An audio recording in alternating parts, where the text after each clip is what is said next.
Ravilər var, ya minbərdən danışır. Bəziləri var ki, özü öz dediyini başa düşmür dərinliyinəcən. Qulaq asan var ki, o deyəndən yaxşı gedir, kökünə çıxır, başa düşür.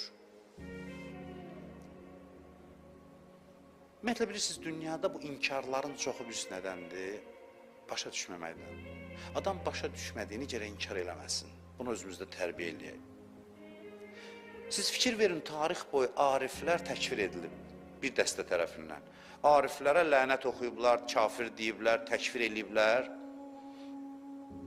Bəzi adamlar var ki, arif deyil, sufi məslək adamlardır ki, onlar elə gedəndə fikirlərinə görürsəm küfürdə çıxır içindən, amma bəzən ümumiləşdiriblər.